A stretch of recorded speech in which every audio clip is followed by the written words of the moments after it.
بسم الله الرحمن الرحیم.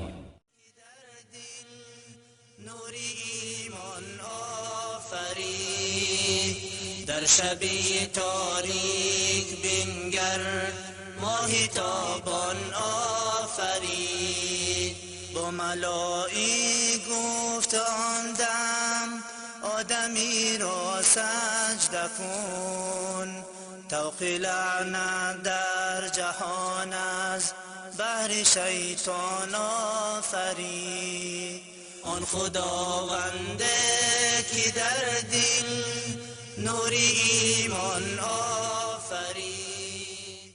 من سيئات أعمالنا من يهده الله فلا مضل له ومن يضلل فلا هادي له وأشهد أن لا إله إلا الله وحده لا شريك له وأشهد أن محمدا عبده ورسوله يا أيها الذين آمنوا اتقوا الله حق تقاته ولا تموتن إلا وأنتم مسلمون يا أيها الناس اتقوا ربكم الذي خلقكم من نفس واحدة وخلق منها زوجها وبث منها رجالا كثيرا ونساء طيبا.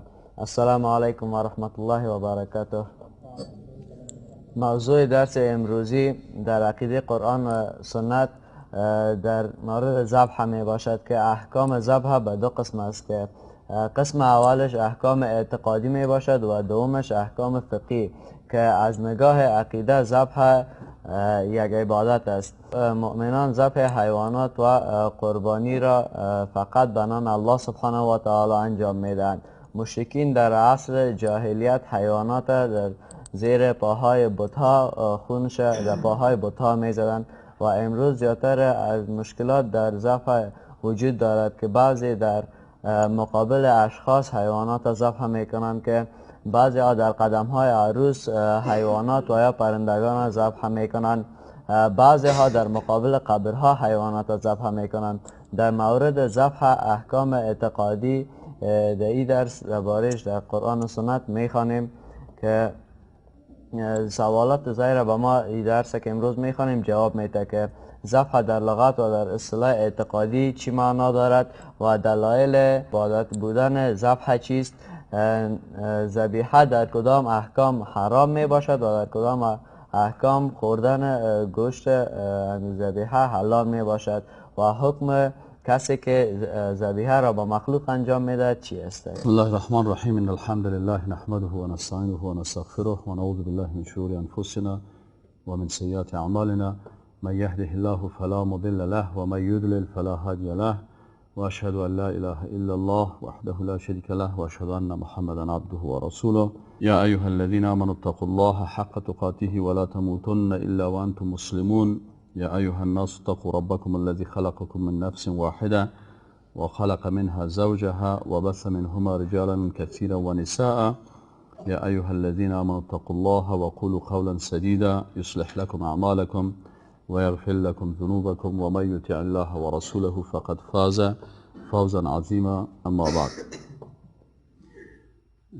برادرای محترم و خواهرای عزیز، مثل که انس جان در مقدمه درس گفتن که ذبح که است دو حکم داره در قسمت ذبح، یکی احکام اعتقادی هست و یکی احکام فقهی هست و چون درسای ما درسای اعتقادی هست مسائل فقهیش ما بیان نمیکنم و دیگه استادایی که در مسائل فقهی بحث میکنن براتون درس میدن. خب ما و شما میبینیم که امروز خب اگر به تاریخ قدیم مراجعه میکنیم و میبینیم در عصر جاهلیت در کتابای سیرت همین قسم میگه که اونا نصب داشتن، مثلا بت‌ها را نصب میکردن و در زیر پای از اونا قسم تخته ها یا سنگ ها را مانده بودن، با سر از این سنگ یک حیوان ذبح میکردن و خون از این حیوان در پاهای بت‌ها میزدن. یعنی این قسم طریقه ذبح از اونا بود و ذبح در تمامی ادیان یک عبادت است. ذبح حیوان در مقابل یک کسی در هر دین که است و یک عبادت است. بت پرستا هم در مقابل بت‌های خود ذبح می‌کردند و مسلمان‌ها هم برای خالق خود ذبح می‌کنند، مثل که ما و شما قربانی می‌کنیم. پس خود ذبح یک عبادت است. اینال می‌بینیم که علمای اسلام و علمای عقیده درباره ذبح چی گفتن. دوستای عزیز، همیشه وقتی که دوستا سوال میکنن و یا ما سر یک موضوع گپ میزنیم، هیچ استاد، هیچ کسی حق نداره که از دل خود یک مسئله جور بکنه. ما مکلفیت ما اینمی هست که کتابای دیگه علما را میخونیم. مثلا ما شاگردای اینمی علمای سابق هستیم. اگر علما در عقیده هستند، اگر مفسرین قرآن هستند، در طول 14 قرن تمام احکام اسلام و مسائل اعتقادی تشریح شده و بیان شده و کل ازی واضح هست. به این خاطر وقتی که ما مثلا صحیح البخاری را میخوانیم، شاگردی از او را میکنیم. و صحیح البخاری مثلا یک عالم است که در جمله علمای سلف و اون تاریخش استاد بر شما گفته، یا مثلا امام صاحب ابو حنیفه رحمت الله علیه و یا شاگردای از او، و یا امام شافعی رحمت الله علیه، یا امام احمد ابن حنبل رحمت الله علیه و یا امام مالک رحمت الله علیه. این علما هستن، هر کدام از اینا تحقیقات خود کردن، منتها اختصاصاتشان فرق میکنن. یعنی اون نیست که یک عالم وقتی که سر یک موضوع بحث کرده، او دیگه می تمام علوم کلش بحث کرده. و حال هم بسیاری علمایی که هستن در یک بخش مشخص زیاد تحقیق می داشته باشن و بسیاری وقتا آدم در یک مسئله عادی نمیفهمه. مثلا بسیاری وقتا مسائل فقهی که برای ما دوستا زنگ میزنن، ما در جزئیات فقه زیاد تحقیق نکردیم و نمیکنم. زیادتر تحقیقاتم سر مسائل دعوت است، مقایسه بین ادیان است، یک کافر چطور به اسلام دعوت بکنیم، عقیده اسلامی کدام بخشای مهم داره، عقیده اسلام با نصرانیت و یهودیت چی فرق داره. این مسائل ما زیادتر سرش بحث میکنم. در بسیاری مسائل فقهی شاید بسیاری شما از ما کده خوبتر بفهمین. از این خاطر من بسیاری وقتی که از ما سوال میکنن، ما برای دوستان میگم برین از فلانی عالم یا از فلانی مولوی صاحب یا از فلانی مفتی سوال بکنین. پس وقتی که ما در یک چیزی رو میفهمیم تحقیق میکنیم، اما تحقیق خود به خاطر رضایت الله میکنیم و برای دوستا بیان میکنیم. این نیست که مثلا بگوییم که والا صاحب مال دیگه عصر هستیم، ما دیگه بیخی غنی شدیم از علمای سابق. نه خیر، نه، ما شاگردای اونمو صحابه و تابعین و تبع تابعین و اونمو فقها و علمای سابقه هستیم. فقط امور کوشش میکنیم که به زبان امو وطنی خود، به اسلوب وطنی خود ساده‌تر بر مردم بفهمانیم که تا که یک خدمت شوم. از این خاطر بعضی کسا، بعضی دوستات فکر میکنن والا هر گپ که یا میزنن از دل خود گپ میزنن. ما چرا سند میتیم؟ علت سندش چی هست؟ فلانی گفته در فلانی کتاب صفحه فلانی. چرا؟ که گپ من نیست، نظر من نیست. ما از عالم گرفتیم، بالاخره قناعت حاصل شده. بر دوستان میگم برادر اینو میگه. پس امروز این موضوع ذبح هست. در قسمت ذبح ما بسیار مشکلات داریم. بعضی دوستا تو میگن والا برادر این بعضی آیاتی که درباره مشرکین که فلانی مشرک است فلانی، خب درباره کافران نازل شده. hay تو که مسلمان هستی، مثلا یک مسلمان نهی سر ما تطبیق نمیشه، و روز یک کسی میگه این سر ما تطبیق نمیشه. یعنی شما ایره بگین یک مسلمان خوب کلمه لا اله الا الله میخوانه و میره پیش بت سجده میکنه، میگی با کلمه میش نقص نمیرسونه. این یک تصور غلط. وقتی که مسلمانی که کلمه خواند، وقتی که پیش بت سجده کرد، این مشرک میشه، از اسلام خارج میشه. از این خاطر کتابای نوشته شده درباره نواقض الاسلام، نواقض الایمان. این کتابا نوشته شده. یک نفر وضو داره، میگه صاحب من وضو گرفتم. خب والا تشناب رفتی؟ نه، وضو که داشتی دیگه، در 100 تشناب بری وضوی تو را نمیشه. خب ماشاءالله چه خوب یک قضاوت عادلانه میکنی. یک نفر روزه داره، ما صاحب روزه صبحی نیت کردیم. خب نیت کردی، حال خونه یک دونه سیب خوردی. نه، سیب نقص نمیکنه، بلکه اگر روزه هست نواقض روزه هست، چی روزه را مشکنانه. اگر نماز است چی چیز نماز را مشکنانه. اگر وضو هست نواقض وضو هست، چی وضو را مشکنانه. اگر عقیده هست چی چیزهایی است که عقیده را از بین میبره. پس آدم تو باید این تصور نداشته باشه که والا صاحب من کلمه خواندم. نه خیر، ولو که کلمه بخوانی. یک نفر کلمه میخونه، قرآن عظیم الشان در تشناب میپرته. جادوگرا اکثرا چرا جادوگر میگه کافر است؟ برو پیش جادوگر. همین جادوگرا اینقدر آیت یاد دارن، اینقدر حدیث یاد دارن، اینقدر ریش خوب کلان دارن، ات خوب لنگی کلان زده، ات خوب چپن داره و اینقدر نماز نفلی گپا را میخونه که حیران میمانی. لکن مشکلش در چی است؟ جادوگر چرا کافر است؟ به خاطر از اینکه شیطان بهش گفته سر قرآن لغت کو. این همین لغت کردنش در قرآن کافرش کرد، کشیدش. به این خاطر بعضی کسات استدلال میکنن این قسم نیست برادر عزیز که من مسلمان هستم. نه خیر، آیات قرآن سر کلگی تطبیق میشه. مجرده که عبادت غیر الله را یک انسان کرد در شرک مبتلا میشه. مجرده که یک نفر کلمه کفر را گفت از دایره ایمان خارج میشه. بسیاری کساس به این فکر خدا بازی میتن. والا من مسلمان هستم، هر کاری که کردم او مسلمان است. نه خیر صاحب، آدم از دایره نواقض الایمان باید شما بخواید. در سای اول عقیده اگر فکرتان باشه، کسایی که در سای اول بودن ما نواقض ایمان رو تشریح کردیم در چندین درس و کلش واضح هست. به هر صورت ذبح در لغت چی را میگن؟ ذبح در لغت اصلا شق نمودن میگن.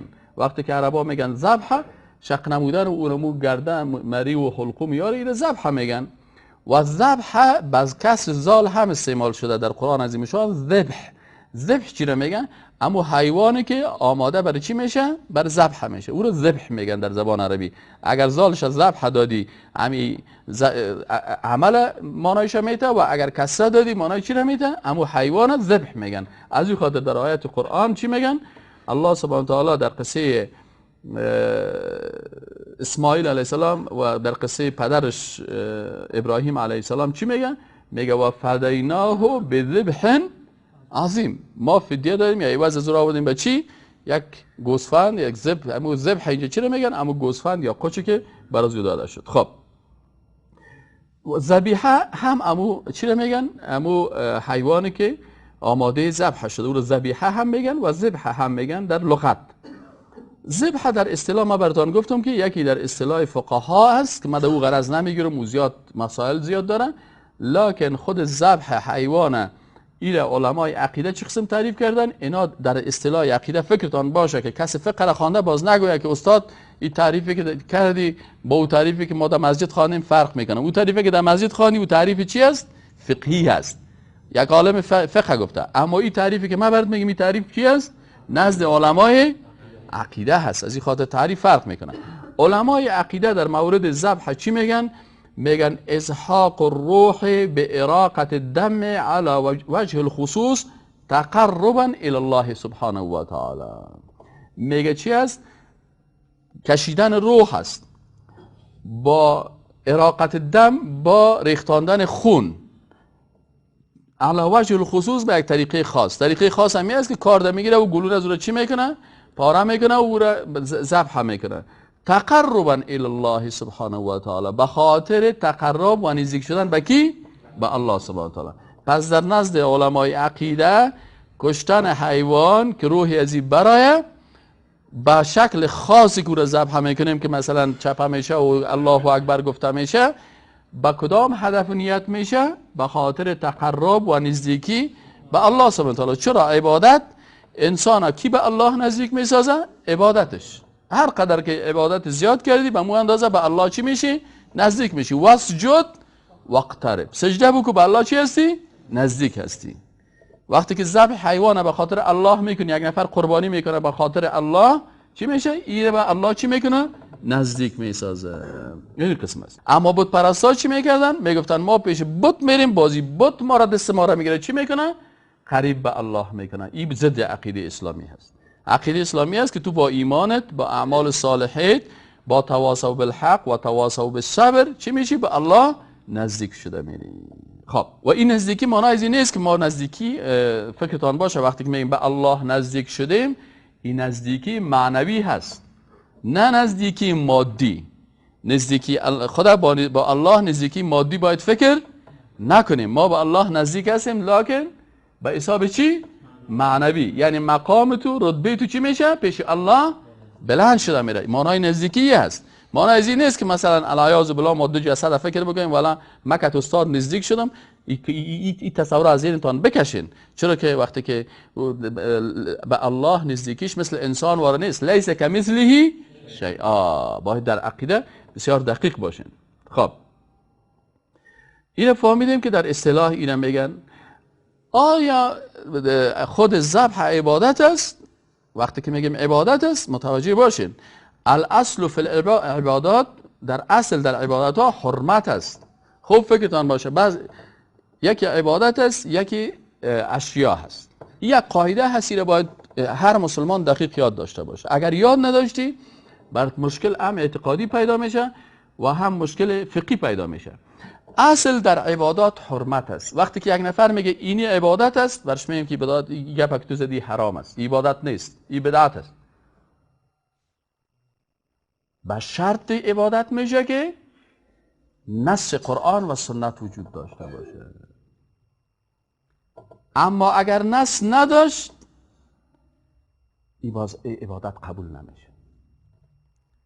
یک نفر میگه صاحب من عوض 2 رکعت نماز 3 رکعت نماز میخوانم، چی نقص داره؟ بخوانه امروز بخیر نماز فرض صبح 2 رکعت نمیخوانیم، 3 رکعت میخوانیم. چرا؟ استاد چی نقص داره؟ 2 رکعت بخوانی خوب است یا 3 رکعت؟ آمین برادر عزیز، 3 رکعت خوب است، لکن اینمی 2 و 3 را کی تعیین میکنه؟ الله تعیین میکنه.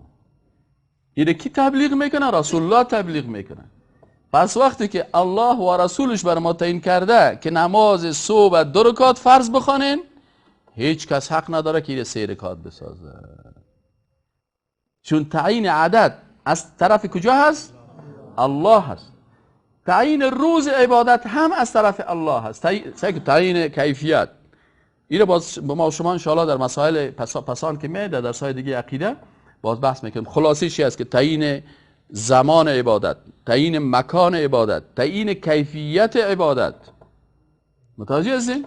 این کلش باید منصوص باشه. فلانی روز ثواب داره، بکش برم سند، نداشت حرام است. روزه گرفتن در روز عاشورا عبادت است، سند داریم، این سید فلانی حدیث سمعنا و اطعنا. آیا رسول الله صلی الله علیه و سلم گفته است که شما در روز اول در خانه مردم برین 200 نفر نان بخورید؟ بتی سند. نه صاحب ثواب داره، ثواب داره عبادت شد. کو کی سنده؟ روز دوم است در اسلام، روز 3 هست، شب جمعگی هست. امی قید شب جمعگی از کجا پیدا کردی؟ روز 40 است، امی رو قید 40 از کجا پیدا کردی؟ ما شما خواندیم که 2 و 3 و 4 کی تعیین میکنه؟ الله تعیین میکنه. نماز صبح 2 رکعت، نماز چاشت 4 رکعت. کی گفته؟ رسول الله صلی الله علیه و گفته. رسول الله هم از دل خود گفته نه و ما ینطق عن الهوا ان هو الا وحی یوحى. پس صبح 2 رکعت گفته، چاشت 4 رکعت گفته، دیگر 4 گفته، شام 3 گفته. وی 4 3 4 نه کلش 4 میسازیم. حق نداریم. چرا؟ تعیین عدد از طرف کی شد؟ از طرف الله و رسولش. او بر ما الله تعیین میکنه و رسولش تبلیغ میکنه. پس این روز 40 از کجا کشیدی؟ 40 یاسین از کجا کشیدی؟ ها؟ کدام روز پیغمبر گفته 40 دفعه یاسین بخوان؟ روز 40 از کجا کشیدی؟ این از کجا گرفتی؟ هندوستان. ساری جهاز اچھا هندوستان همارا. صحیح شد نه؟ این کلمات این عددا را از کجا آوردن؟ از هندوستان رفتن. یک نفر گفتم که صاحب شما چطور هندوستان عبادت تان طبله میزنید؟ گفت والا صاحب یک کسی رفته بود هندوستانی که صاحب در هندوستان رفته، اینجا خود صاحب ملا برش گفته که قد افلح المؤمنون الذين هم فی صلاتهم خاشعون. عبادت که میگن خوب خشوع داشته باشی، خوب تواضع داشته باشی، خوب دیگه با تواضع و ترا خب وقتی که خوب تواضع می داشته باشی باز خوب نماز هم صحیح میخوانی. یکی نماز افغانی است، یکی نماز اسلامی.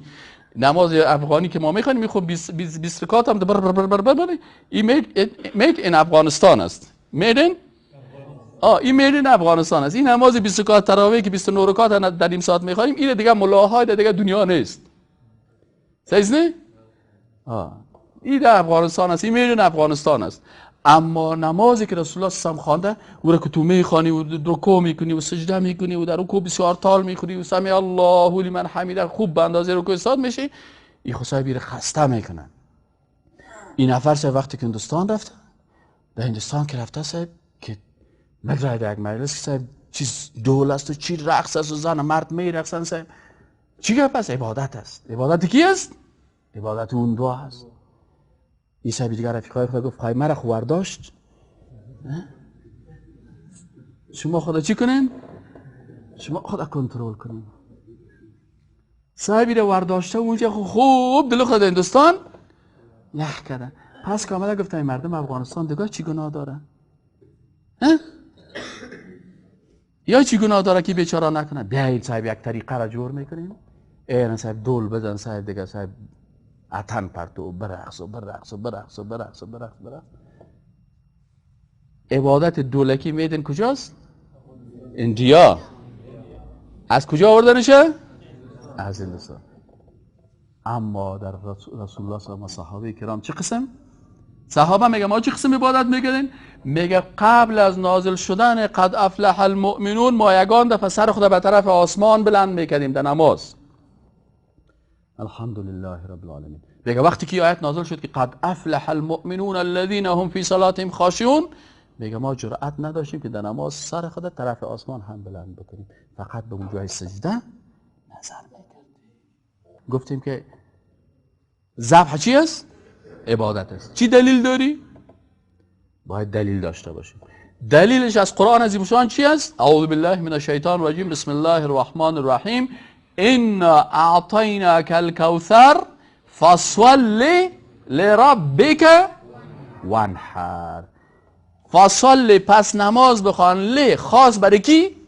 برای پروردگار. وانحر و نحر کو خاص برای کی؟ برای الله.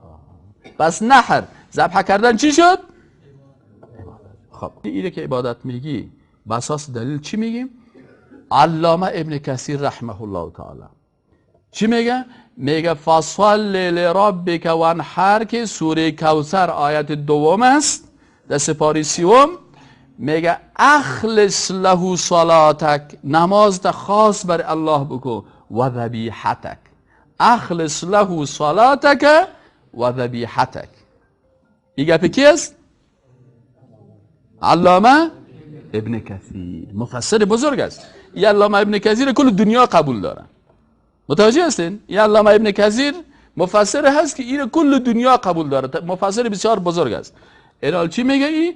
میگه معنای فصل لربک وانحر چی هست؟ میگه معنای چی است که اخلص له صلاتک و ذبیحتک.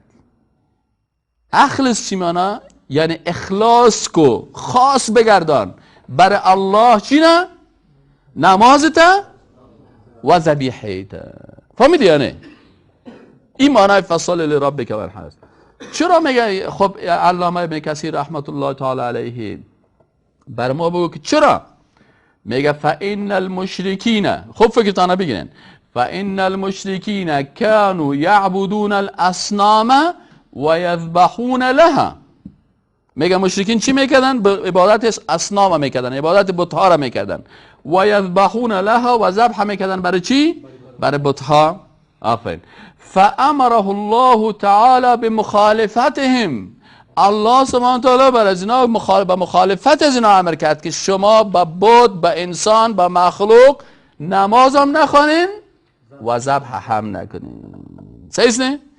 حال در افغانستان موضوع همی کسایی که بسیار خود دیندار میگیره در زیر پای حاجی صاحب گوسفند ذبح میکنه نمیکنه؟ امر الله را قبول کرد یا مخالفت امر الله را کرد؟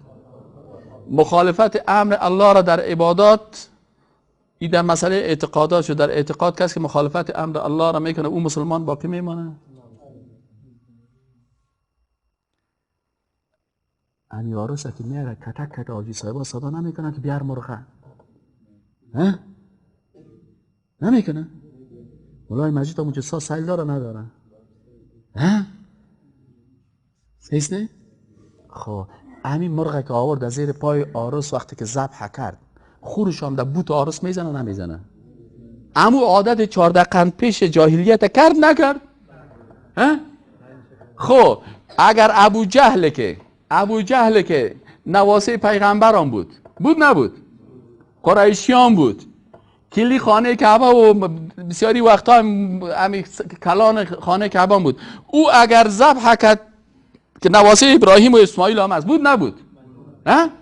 وقتی که ابو جهل نواسه پیغمبر هم است و خانهش پالوی خانه کعبه هم است و کلکین خانهش هم طرف خانه کعبه هست، سیزنه و قریشی هم است و قومای پیغمبر هم است، او که حیوان ذبح کرد زیر پای بت و خونش برای بت چسبان، او کافر شد، مشرک شد، مرتد شد، ابو جهل شد. و ما و تو اگر گرفتیم عین کار ابو جهل کردیم، با شما در خوندی خیر شیم دیگه، ما مسلمان هستیم دیگه. ابو جهل باز میگه عین کار ما رو تو هم میکنی دیگه، تو چی از مکر کلام داری؟ نه سه ما مسلمان هستیم، ما کلمه خواندیم. ابو جهل میگه خب لالایت هم کلمه خوانده. ولا ان سألتهم من خلق السماوات والارض، نمیگفتن؟ یکی کافر است یکی مشرک است برادر عزیز، فرقش هم بفهم. کافری است که خالق هیچ قبول نداره، سیست. اما مشرک کی هست؟ الله را قبول داره، میگه خالق محض، لکن در عبادت خالق چی میکنه؟ شریک میکنه. حالا ابو جهل، ابو لهب، امیه بن خلف، سرکردهای قریش، این که اکثرشان آیات قرآن میگه ولا ان سألتهم من خلق السماوات والارض لیقولن الله، چی میگفتن؟ میگفتن الله خلق کرده. لکن چرا نامش ابو جهل شد؟ در عبادت الله شریکت غیر الله را. این حال او که ذبح میکرد او کافر میشه، او مشرک میشه، او ابو جهل میشه. ما او تو اگه کردیم نه صاحب، ما صاحب اگر هر چی کردیم، ما صاحب لقب شیخ الحدیث که برام دادن، ولو که با بتام سجده کنم ما اونمو هستم. نه به خدا تو شیخ الحدیث هایت که تا امریکایا حشر شوه، فهمیدی که دلش از شیخ الحدیثی سیاه کنه. اسلام مفت نیست که هر کس صاحب لقبا را گرفتن و امروز صاحب که از او قرارداد کو، که از او امتحان بده و که از او بشی و باز فتوا بده و صاحب دوستای ما هست. الله میگه کافر دشمنت است، میگه ای صاحب دوست ماست. در افغانستان وقتی که گفت وهابیست یعنی چی است؟ کافر است. و مفسر قرآن بزرگه چی گفت؟ کافر میگه. بعضی کسا پیغمبر کافر میگه نمیفهمن، بعضی کسا صحابه را دشنام میته نمیفهمن. یک روز یک نفر آمد مرا یک سر همین کسایی که رفع الیدین میکنن، گفتم خو یک دیگه چی میکنن؟ دست خود سر سینه خود میگیره میگه دو، گفتم پروسس. پای خدا چاک میگیره این سه، آمین بلند میگه خو چی است؟ گفت صاحب چی چهار صفت که داشتی وهابی است. خب گفتم سه است، خوب وهابی شد. وهابی به نظر چی است؟ گفت وهابی صاحب کافر است. ما گفتم این که گفتی؟ ما گفتم خوب سه از دلت میگه فا از دل میگه. ما گفتم ما از دل میگه بعد بگم ما گفتم تو مرتد شدی.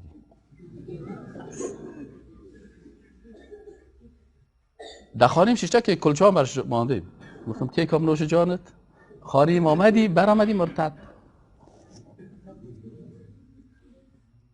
گفت چرا؟ نه چرا؟ با خاطر از این من گفتم امی ارچارش اگر من برات کشیدم در کتاب‌های حدیث در صحیح بخاری که امی ارچار کار رسول الله صلی الله علیه و آله کرده، چی میگی؟ اگر ثابت کردم که در احادیث صحیح مثل صحیح بخاری و صحیح مسلم و ابو داود و نسائی و کتابا احادیث صحیحه، اگر ثابت کردم که این چهار کار رسول الله صلی الله علیه و آله کرده، مهاجرین کرده، انصار کرده، ایناله و تو نگفتی که بغیر از کسایی که سابق کردن. اگر میگفتی که کسی که امروز میکنه یا وهابیست، تو گفتی که هر کس که میکنه، که هر کس میکنه. از کجا شروع کردی؟ از صدر اسلام تا امروز. شما برادرای عزیز، شما خواهی صحیح بخاری و درس‌ها را میخواین، حکم شاتم الرسول، کسی که پیغمبر را دشنام میده، حکمش چی است؟ مرتد شد. این شما از علمایتان پرسان کنید. من برش گفتم با این گپه که بسیار بخشی I'm so sorry مرتد شدی. مادر اولادای سرت حرام شد، طلاق شد. یک دفعه صاحب لرزه گرفتش. من گفتم هیچ لرزه نکن، گپایت احتیاط کن، گپ بی جای نزن. اگر الله توفیق نداد که یک سنت تطبیق بکنی، پروردگار ما توفیق بده که سنت بکنم.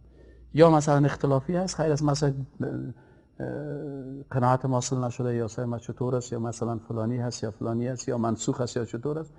اما حکم نکو که کسی کار کرد ای وهابیست و وهابی چی است؟ کافر است. وقتی که قاعده رمانی سر کلگی چی میشه؟ تطبیق بشه. تو مهاجرین، انصار، صحابه فلان همه الگ در صحیح بخاری بکشون برات. اینمی کسی که صحیح البخاری رو نوشته کرده و مردم افغانستان، والله ما میگم به خاطر که گردن ما بسته نشد. باور بکنین که اینمی کسی که صحیح البخاری نوشته کرده، اینمی محمد ابن اسماعیل بخاری و امام بخاری یک کتاب دیگه هم داره به نام چی؟ رفع الیدین و در او 130 چند حدیث نقل کرده. صحیح شد؟ این حال وقتی که از رسول الله صلی الله علیه و یک کار ثابت شده باشه و امام بخاری کتاب دایی باره داشته باشه، باز او رو تو چی میگی؟ تو او رو وهابی میگی؟ تو اصلا کی رو وهابی گفتی؟ کی نه؟ که از پیغمبر صلی الله علیه و آله داشتن بته او چی هست حکمش؟ از خاطر من هم مرتد هستی، من گفتم مرتد میشی، ما حکم نمیکنم چون من مفتی نیستم، لکن با میگم یک انسان چی میشه؟ مرتد میشه. اما چون من قاضی نیستم من نمیگم که مرتد شدی. صحیح نه؟ قاضی هم میفهمه و محکمه میفهمه. خب صاحب محاسن تعویل این یک تفسیر است. این چی میگه؟ میگه وانحر ذبیحتک مما هو نسک لله وحده. میگه این فصل لربک وانحر تفسیر میکنه، میگه ذبیحت چیکو؟ وانحر ذبیحتک ایره امو حیوانت ذبح بکن، چرا که این نسک است. نسک ذبح در چی داخل میشه؟ در نسک. خب چرا؟ یه آیت قرآن گفته که قل ان صلاتی و نسکی و محیای و مماتی لله. لله. از علمایی که نحو را خواندن یا میگه که لام به معنا حرف جر است برای تخصیص میاد. چی معنا؟ یعنی یک کار یک سرش لام داخل شد او چی هستن؟ خاص میشه. صحیح؟ وقتی که من گفتم که هذا کتاب للاستاذ، این کتاب خاص از کی است؟ معنایش از من نیست، از استاد دیگه. هذا الهاتف لک، همین لام چی معنا اینجا؟ یعنی می تلفن چی هسته؟ لک. خاص از کی است؟ اساس. پس این موبایل از من نیست. اینجا میگه که گفته الله که قل ان صلاتی و نسکی محیای و مماتی لله. چرا الله داخل کرد؟ ما و شما چی درس میگیریم؟ که مناسک بغیر از الله و کس دیگه نکنیم. و نحر ذبح حیوان چی است؟ در جمله چی داخل است؟ مناسک. صحیح نه؟ این مفسر محترم این قسم میگم. در صحیح مسلم اینه دیگه میاریم دیگه سند. او خود آیت شد که عبادت است، دومش و خاص برای الله میشه. و از حدیث چی دلیل داریم؟ در صحیح مسلم در حدیث 3657 فکرتان باشه گپ من نیست، گپ صحیح مسلم است، من ترجمه میکنم. چی میگه؟ میگه حدثنا ابو الطفیل عامر بن وائل واثله قال كنت عند علی ابن ابی طالب رضی الله عنه. این صحابی مبارک چی میگه؟ میگه ما در نزد امی کسی که حدیث روایت میکنه عامر ابن واثله، شاید تابعی باشه والله حالا من دقیق نمیفهمم، امی کسی که در صحیح مسلم این حدیث میگه خودش چی میگه؟ میگه كنت عند علی ابن ابی طالب، من در نزد کی بودم؟ علی ابن ابی طالب رضی الله عنه. فاتاه الرجل، میگه یک شخص آمد پیش حضرت علی صاحب، فقال ما كان النبي صلی الله علیه و سلم یسر الیک. سعی کن از این حدیث چی درسا گرفته میشه، درسای اعتقادی. خوب فکرتان باشه. میگی آمد از علی رضی الله عنه گفت که علی رضی الله عنه گفت بله، گفت که رسول الله صلی الله علیه و کدام گپا را بر تو یسر الیک، یعنی پت برات میگفت. خوب فکرتان باشه. قال فغضب. حضرت علی صاحب چی شد؟ غضبناک شد. چرا غضبناک شد؟ این برش تو سوال کرد که پیغمبر بر تو پت چی ده؟ یعنی معنای ازی است که پیغمبر دین الناس کمک شه پت بر مردم میگه، برازی میگه برازی. این سوالش سوال غلط بود. سوال است که پیغمبر سرش چی میکنه؟ تهمت میکنه. خب میگه آتاه رجل گفت فقال ما کان النبی صلی الله علیه و آله یسر الیک، پیغمبر بر تو چی چیزا را تو اسرار سری یا پت برات میگفت؟ قال فغضب. حضرت علی صاحب غضبناک شد. و قال ما كان النبي صلی الله علیه و سلم یسر الی شیئا یکتمه الناس. گفت رسول الله صلی این قسمی نبود که بعضی گپای دینه برای من پت بگوید از دیگه مردم پت بکنن. این خو اسلام است، دین است، این خو برای کل مردم است. برای من چرا پت بگوید و از دیگه پت بکنن؟ فهمیدین یا نه؟ آن بسیاری بعضی مردم ها میگن نه پیغمبر صاحب به حضرت علی صاحبی را گفت دیگه خبر نداشتن. سر پیغمبر تهمت کرد نکرد؟ چرا که دین بر تن حضرت علی است یا بر کل مسلمان است؟ از این خاطر رسول الله صلی الله علیه و آله پت به حضرت علی چیزی را نمیگم. از این خاطر حضرت علی صاحب چی شد؟ با این سوال این نفر غضبناک شد و در مقابلش گفت که ما کان النبی صلی الله علیه و سلم، گفت رسول الله صلی الله علیه و آله این قسم نبود که یسر الی شیئا که یک چیز را بر ما سری و پت مخفیانه بگه یکتمه الناس از مردم پت بکنه. هیچ وقت گفتی گپ برای ایره نگفتن. غیر انه قد حدثنی، میگه پیغمبر صلی این حدیث برای ما بیان کرد به کلمات اربع، 4 کلمه. تو سری نیست که باز ما او را پت بگیرم و در دل خود برای کس نگویم، بلکه وقتی که احادیث بر رسول الله صلی الله علیه و آله میگفت آشکار بر کلگی میگفت. این حدیث میگه به یک روز برای ما رسول الله صلی الله علیه و آله گفت و به شکل آشکار با صدای بلند گفت که دیگرها هم بشنوه. فقال ما هن، میگی پرسان شد یا امیر المؤمنین، ای امیر المؤمنین. این وقت حضرت علی صاحب امیر المؤمنین از دیگه کی نفر آمده، کدام نفر آمده و این قسمی از پیشش پرسان کرده. فقال ما هن یا امیر المؤمنین، خیلی چی بودن؟ قال، میگه حضرت علی صاحب گفت که قال، گفت رسول الله صلی الله علیه و آله لعن الله من لعن والديه، لعن الله من لعن والديه. الله لعنت میکنه کسی را که او مادر و پدر خدا چی میکنه؟ لعنت میکنه. تو مثلا یک نفر که بسیاری کساس که یکی مذاق دارن، او پدر نالت، بازو باش میگه او پدر نالت، سر دوی از یک چیز نازل میشه؟ لعنت الله. میگن نمیگن یگان تو. والا یک روز یک از دیگر دشنام میداد، باز میگه والا ما دوست هستیم. گفتم نام خدا دوست هستیم. سر دوی تو لعنت خدا نازل شد. چرا صاحب؟ خود تو پدر زیر دو زدی یا هم خیز چی کرد؟ پدر تو چی به ضد دو بزنی؟ چی به مذاق؟ دو است. هست یا نه؟ ها؟ یک نفر بره یک مرداری رو بخوره بگه نیستم من همیشه را به مذاق صاحب خوردم. تو هم مثل حافظ وار ما برای مستی و چطورکایی نمیخوریم که از باده شستشوی درون از ریا کنیم. تو از ریا برآمدی، تو فاسق شدی حافظ جان. شیرت لودگیست. اینا مذاق نداره. در دین مذاق. من شراب میخورم به خاطر اینکه من ریاکار معلوم نشم. من نمیفهم که این کتابا رو چه قسم قبول میگم. من حافظه قبول ندارم. والا شعر خوش دارم. مثنوی هم خوب است لکن اشتباهات خود داره. همین قصه چیزا بخوان بسیار خطرناک است. قصه موسی علیه السلام با همراه چوپان سنگتراش بازی در کابل، بازی میدان کابلش سنگتراش است. فهمیدی؟ یا اما او قصه شو بخوان بسیار و با عقیده. اول همین قصه موسی علیه السلام با همراه سنگتراش رو من در یک درس خود یک وقت تشریح کردم. این صاحب این شعر ازی متاسفانه ما انتقاد ما چیز نمیگم، الله عفوشان کنه، الله ببخشیشانه. یا این شعر در شعراش داخل شده و اگه خودش هم گفته این یک اشتباه. همین قصه چوپان که از با موسی علیه السلام، شما میفهمید که قصه های قرآن انباء الغیب است. تلک من انباء الغیب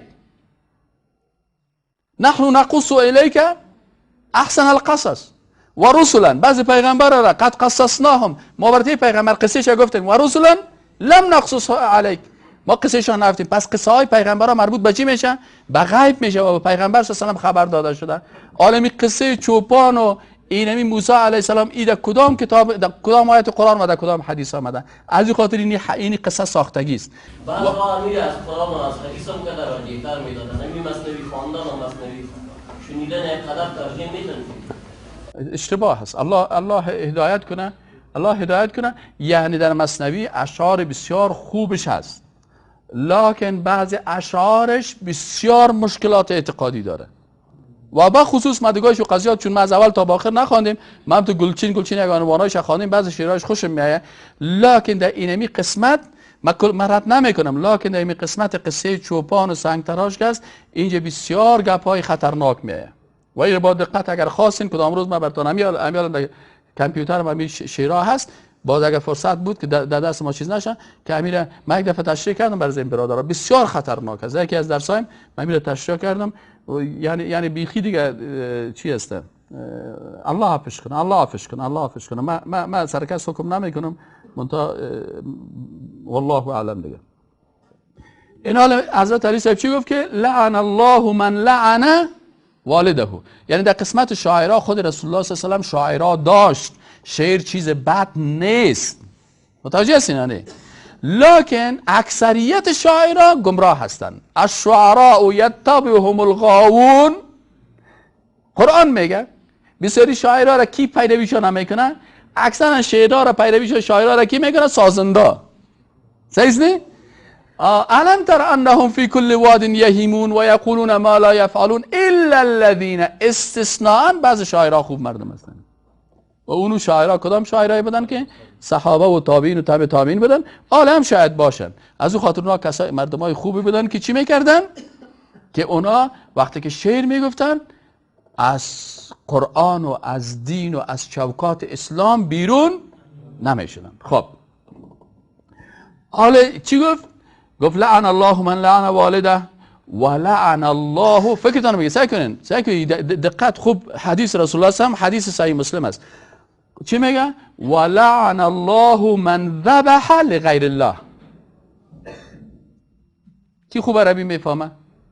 تو بیا. بسم الله الرحمن الرحیم. من لعن ولعن الله من ذبح بغیر الله، لغیر الله. لعنت الله باد بر بالای کسانی که ذبح میکنن به غیر از الله. اینه این قول کی است؟ این حدیث صحیح مسلم است به روایت کی؟ حضرت علی ابن ابی طالب رضی الله عنه. جزاک الله خیر. واضح شد؟ خب پس اول کسی که مادر و پدر خود لعنت میکنه، لعنت الله سرش میه. یک. دوم کسی که ذبح به کی میکنه؟ به غیر الله میکنه، سر از لعنت الله میه. ولعن الله من آوى محدثا، این بسیار خطرناک است. لعنت الله هست برای کسی که پدرش نمی‌کند، و لعنت نموده است الله کسی را که به نام غیر الله ذبح نماید، و لعنت کسی را که بدعتکاری را جای دهد. لعنت الله هست سومی که سرکی است که یک نفرم میفهمم که این خوب ضد قرآن و سنت است، باز این خوب جایم میتم مولای مسجد خودم جورش میکنه. سر از این مقتدی ها چی میه؟ لعنت الله. خوب میفهمه که اونو مردکس بس شاگرد فلانیست، با فلانی سجده میکنه، با مخلوق سجده میکنه، با قبر سجده میکنه، قبر پرست است. و بازورم چی میکنه؟ دا آغوش خود میگیره و او رو در خانه خودم میبره و براش چای هم میته. سر از چی لازم میشه؟ خطرناک است. سر از خوب فکر کنیم. خب چهارمی چی هستن؟ ولعن الله من غیر منار الارض، ولعنت الله سر کسی است که امو علامات زمینه، مثلا زمین یک کسی است در پالوی زمینش این خط زمینش معلوم است، نه این شبکی میه همین خط زمینه چی میکنه؟ تغییر میده. یک بلس یا دو بلس از زمین از رو چی میکنه؟ در زمین خود داخل میکنه. یادآوری جریب کش است، سیزنه اینه ما بر جریب کش میام تو خود نمیفهمیم بیچاره، نه اون جریب کش صاحب تار تا اون طرف که از خوب کش میگیره و کشکش جریبش نه همون رسپارش اصلا از وقت 1.5 متر زمین تا چی کردن؟ اینه همون نشانه زمین چی کردن؟ تغییر داده. پس لعنت الله سر چند طایفه مردم نازل میشه؟ در حدیث کی است؟ صحیح مسلم. حضرت علی خوبی را باز براتون میخوانم، این بسیار مهم است. میگه لعنت حدثنا ابو الطفيل عامر بن واثلة قال كنت عند علي بن ابي طالب رضي الله عنه فاتاه الرجل، یک شخص آمد فقال، برش گفت که ما كان النبي صلى الله عليه وسلم يسر اليك، برش گفت که ای علی رضی الله تعالی عنه رسول الله صلی بر تو کدام گپا را پت و خپکی میگفت. بعضی کسا هستن علی بسیاری حتی ما شنیدیم که خوب خود عالم میگیره میگه میزنه که بعضی گپا را او مردم حضرت علی خصوصا مولای ایرانی ای چند گپایی را الله پیغمبر برای علی پت کرده گفت. یعنی حضرت پیغمبر سلام دین نصفش پت بر حضرت علی گفته، سر پیغمبر تهمت میکنه و رسول الله سلام چی میگه؟ من کذب علی متعمدا فلیتبوأ مقعده من النار. کسی که سر من دروغ تهمت میکنه جایگاه خود آتش دوزخ تیار بکنه. وقتی که شخص آمد پیش حضرت علی صاحب، حضرت علی دی وقت امیرالمؤمنین است، خلیفه مسلمان است، بر پرسانش کرد گفت که ما کان نبی صلی الله علیه و سلم یسر الیک، چی که پر رسول الله بر تو سری پتی بر تو میگفت؟ فقال راوی چی میگه؟ میگه فغضب علی رضی الله تعالی عنه غضبناک شد و در جوابش چی گفت؟ و برش گفت که ما کان النبی صلی الله علیه و سلم یسر الی شیئا یکتمه الناس. رسول الله صلی الله علیه و این قسمی عادت نداشت که اگه گپ پوت کده بر ما بگه از مردم بپوشانه. گپ دین است، رسول تبلیغ میکنه، تبلیغ باید به عام مسلمانان شود. هیچ گپ بر ما نگفته که بر مسلمانان نگفته باشه. این دروغه. هر کسی که تو را گفته غضبناک شد و این مردکه را گفت غلط است، هیچ کار رسول اکرم صلی الله علیه و سلم نکرده. غیر انه، مگر یک گپ باید براتون بفهمم که قد حدثنی رسول الله صلی الله علیه و سلم بر من حدیث بیان کرد به کلمات اربع، که 4 کلمه را بر من یاد داد. این 4 کلمه را که رسول الله صلی الله علیه و حضرت علی رضی الله تعالی عنه به شکل آشکارا که کسایی که در مجلس بودن، کسایی که مشیدن و به حضرت علی صاحب گفت به مردم آشکارا بگو، او چی هست؟ برای من میگه 4 کلمه رو گفت. فقال ما هن یا امیر المؤمنین. این نفر گفت خیلی چی بودی گپای؟ گفت قال لعن الله من لعن والدی. نمبر 1 لعنت الله سر کسی که مادر پدر خود لعنت میکنه. و لعن الله من ذبح لغیر الله، کسی که به غیر الله چی میکنه؟ ذبح میکنه، به نام بت، به نام بگوان، به نام زیارت، به نام فلان شخص، به نام از او میره ذبح میکنه. والا اصلا من گوسفند گرفتم میبرم به زیارت غزنی، برش بگو چی داخل شدی؟ به لعنت الله داخل میشه. ولعن الله من آوى محدثا، ولعنت الله سر کسی که معوا میته، جای میته. کیره؟ محدث، کسی که در دین یک چیز نو میاره بدعتکار است. برای صاحب چی میکنه؟ این جای میته. ولعن الله من غیر منار الارض، ولعنت الله است برای کسی که منار زمین تغییر میده. و السلام علیکم و رحمت الله و برکاته.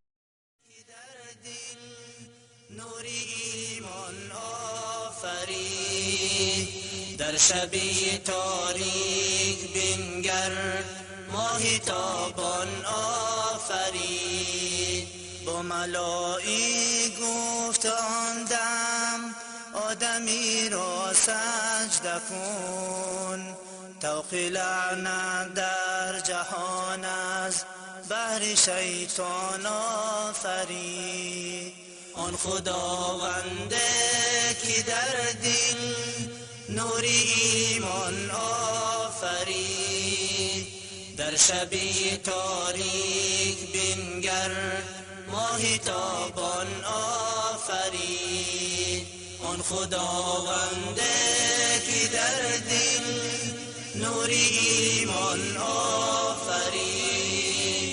در شبی تاریک بنگر ماهی تابان آفرید. آدمی بیچاره را بین گرزی بحری گندمه کرده از جنت بیرون پیری دهقان آفرید. آن خداونده که در دل نوری ایمان آفرید. در شبی تاریک بنگر ماهی تابان آفرید. آن خداونده که در دل نوری ایمان آفرید. در شبی تاریک بنگر ماهی تابان